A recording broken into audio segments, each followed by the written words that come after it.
IPL లాగా 10 hours పెట్టి ఈ 10 అవర్స్ లో ఖమ్మం జిల్లా మొత్తం ఈరోజు ఐపీఎల్ ఎలా అయితే ప్లేయర్స్ ను ఆక్షన్ రూపంలో తీసుకుంటారో ఆక్షన్ రూపంలో ఆడేది మొట్టమొదటి టైం భద్రాచలం.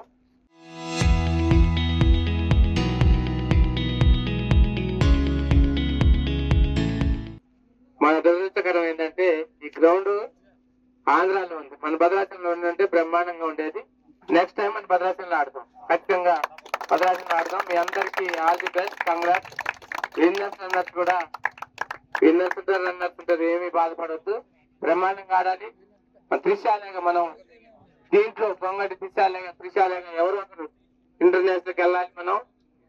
ఆట ఈ రోజు మొన్న చూశారు మీరు క్రికెట్, నేను ఎప్పుడు లాస్ట్ ఫైనల్ క్రికెట్ మ్యాచ్ చూశాను నేను, బ్రహ్మాండంగా ఆడారు. అలానే యువతను ఎంకరేజ్ చేస్తూ ఈ రోజు భద్రాచలం కూడా అన్ని రంగాల్లో మొన్న పాపం టెన్నిస్ కూడా పెట్టాడు మా సంతోష్ టెన్నిస్ కూడా షటిల్ కూడా పెట్టాడు.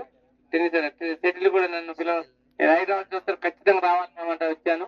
అలానే రమేష్ కూడా మంచి మిత్రులు నాకు, ఇప్పుడు దగ్గర వాళ్ళ యూత్ కూడా నాకు అందరికి కావాల్సిన పిల్లలు, వాళ్ళు కూడా నన్ను ఆహ్వానించడం జరిగింది. ఆట మీద ప్రేమతో మంచిగా భద్రాచలంలోనే ఈ జిల్లాలోనే కొత్తగా ఐపీఎల్ లాగా కొత్త ఆటని ఒకటి సృష్టించి వరవడిని సృష్టించిన ఈ ఆర్గనైజర్స్ కి ధన్యవాదాలు. అలాగే ఇక్కడ ప్రతి ఒక్కరు కష్టపడి ఆటంతో పాటు గెలుపోవటం మీద ఇబ్బంది లేకుండా ఎవరు గెలిచినా ఎవరు ఓడినా సంతోషంగా ఈ గ్రౌండ్ నుంచి వెళ్లాల్సిందిగా కోరుతున్నాం. అలాగే ఇక్కడికంటే భద్రాచలం గ్రౌండ్ లో పెట్టండి, ఈసారి అక్కడ ఎంత ఖర్చు అయితే అంత మేము ఇవ్వడానికి నేనే ఇస్తాను. ఎమ్మెల్యే గారి ఆధ్వర్యంలో, ఎమ్మెల్యే గారు ముందు పెట్టిన తర్వాత ఎమ్మెల్యే గారి ఆధ్వర్యంలో ఆయన ఏం చెప్తే అది మేము చేయడానికి మేమందరం కూడా సుముఖంగా ఉన్నామని చెప్తున్నాం. Local to global news at your finger tips. మీ చేతిలో ఒక ఆయుధం. Download raw TV app.